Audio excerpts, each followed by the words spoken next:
That one raked in what, 30 mil? About that. And there's Cold Steel 2, my God. That one must have done 50 mil. I don't really 50 mil! That's just the beginning. I haven't even mentioned the Lambada trilogy. That one has to have done at least 100 million in total, with some video sales and all. Well, I've been pretty lucky. Lucky hell! You haven't had one flop! That's a remarkable record. That's why I was so surprised when you called us. Not that we aren't capable of making good work for any of that. We have some things we're very proud of, isn't that right? Extremely proud. Extremely proud. In fact, right now we're close to securing the rights to Margot Kenyon's new book.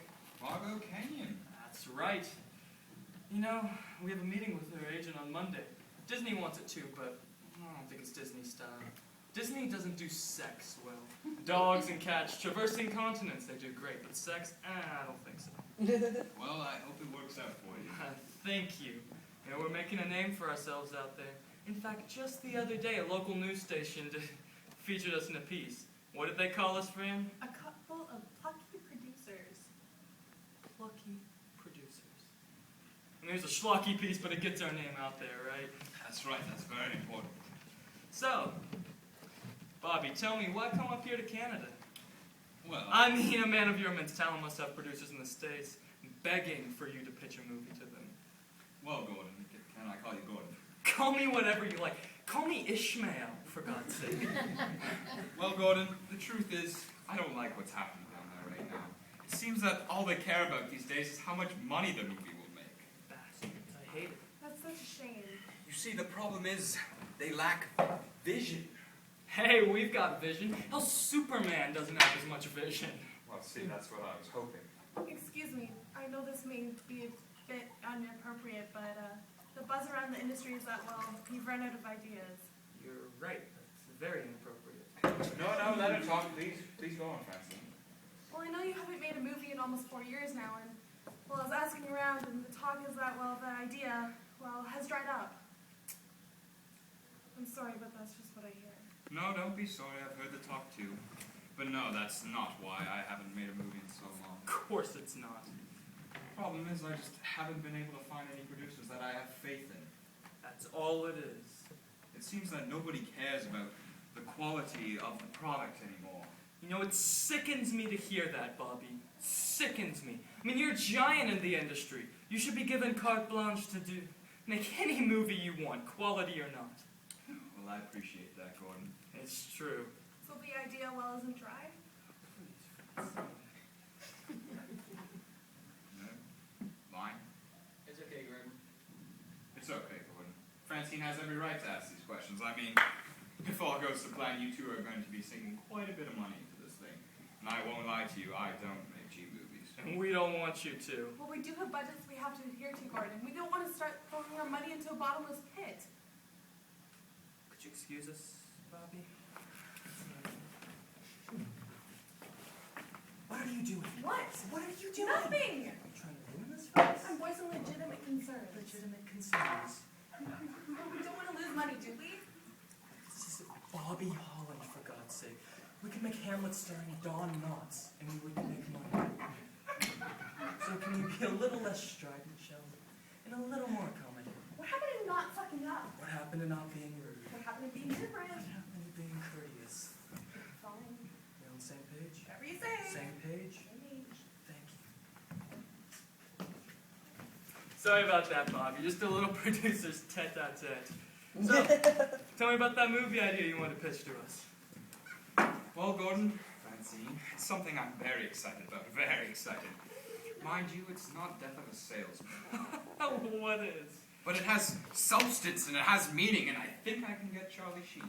Charlie Sheen. Charlie Sheen. Get out of here. He owes me one. Sorry. And if not Charlie Sheen, one of the Baldwins for sure. Ooh, the Baldwins. They're very hot. Very hot. Which one? Alec. Alec is good. Maybe Billy. Billy's good. Daniel for sure. Who cares? They all look the same anyway. We'll get Daniel and we'll bill him as Alec. Alright, so here it is.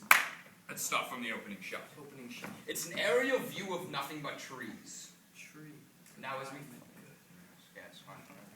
now as we fly over the trees, we see smoke billowing from from what appears to be a wreckage down below.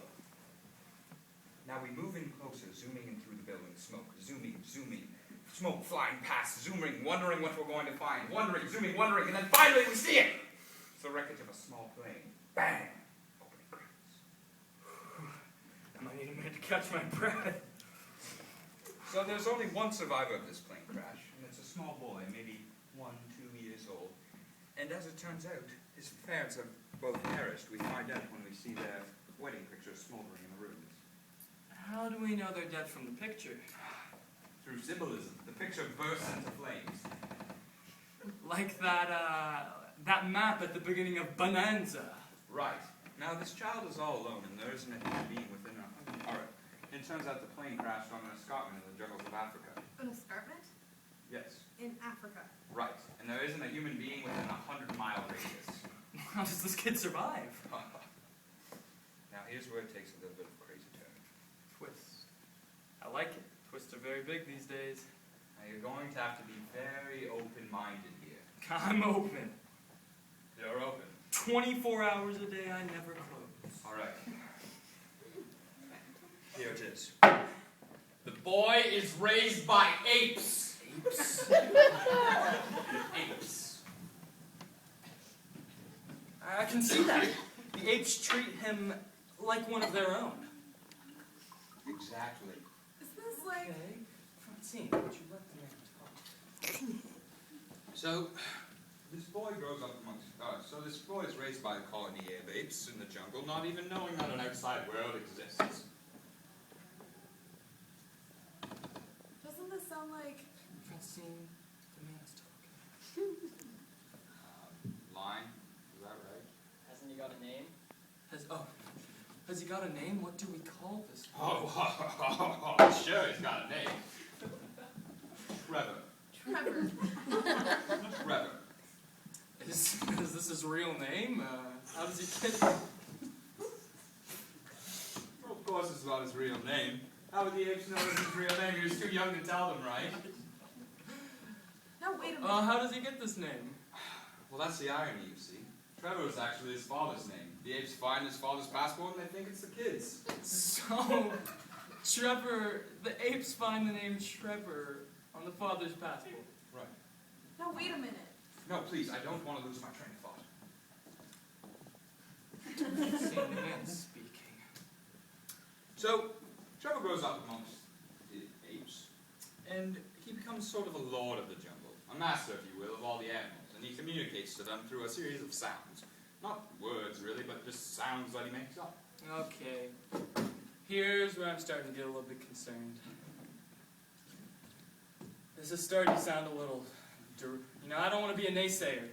Trust me, Bobby, that's the last thing I want to be. This is starting to sound a little derivative in parts. Derivative how?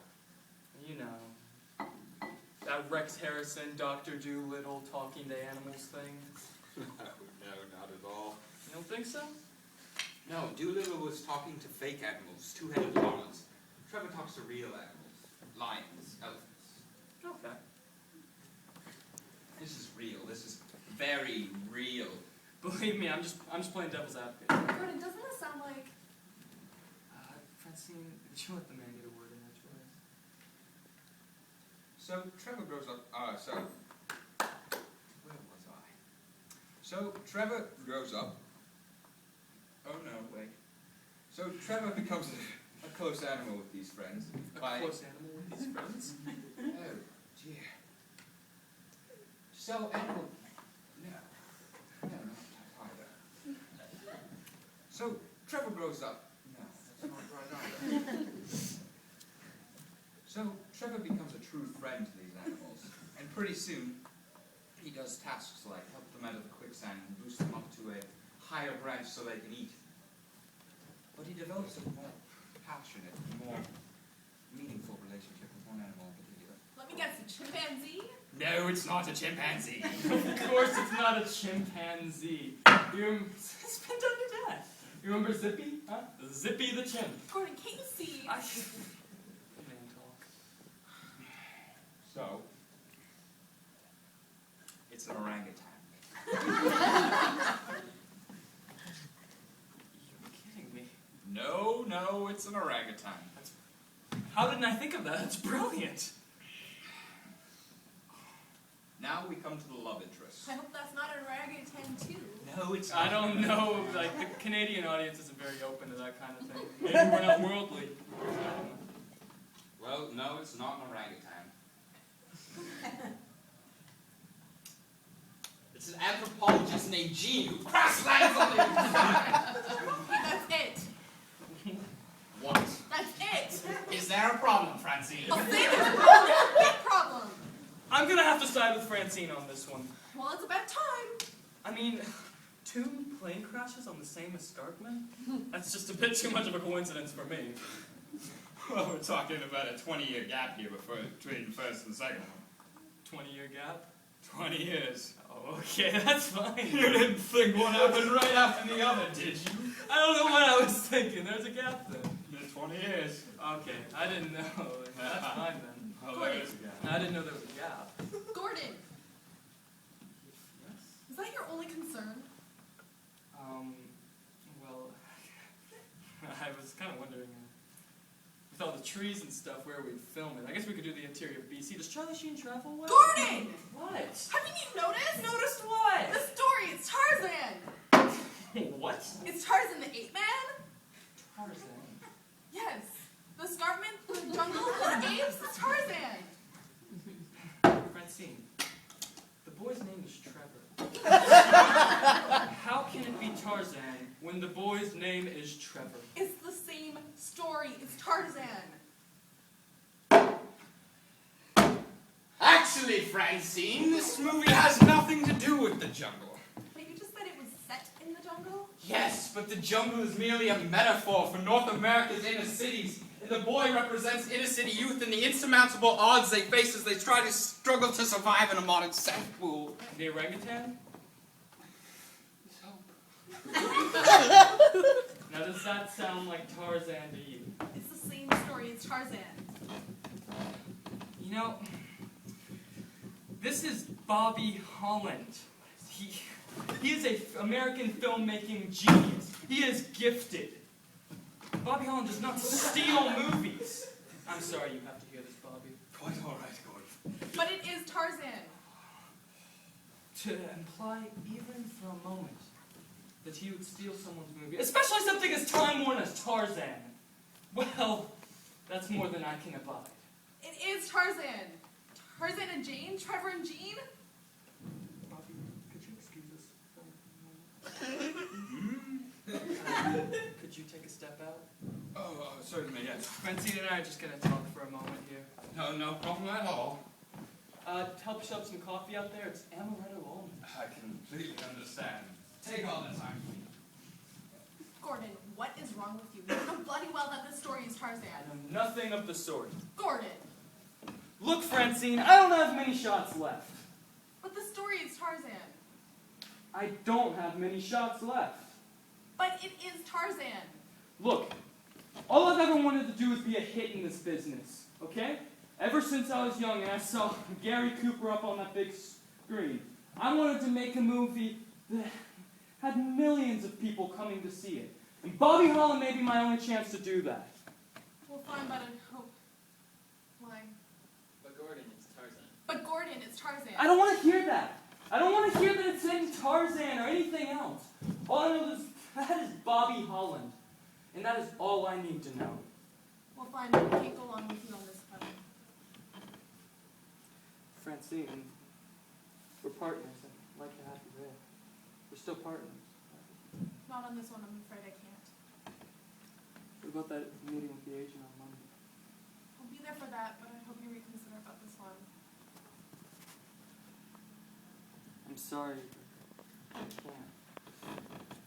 Bobby, please. Francine has decided not to join us on this particular project. Oh, I'm sorry to hear that. She has a lot of things that are going to be consuming her time. The Margot Kenyon project in particular. And we wouldn't want our attention divided, as it were. I understand that completely. Before I leave, though, I do have one question, Bobby. How did they get the name Trevor from the passport? Well, that's obvious, isn't it? How?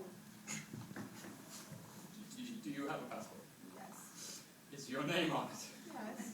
Well, makes sense to me. I'm sorry, Bobby.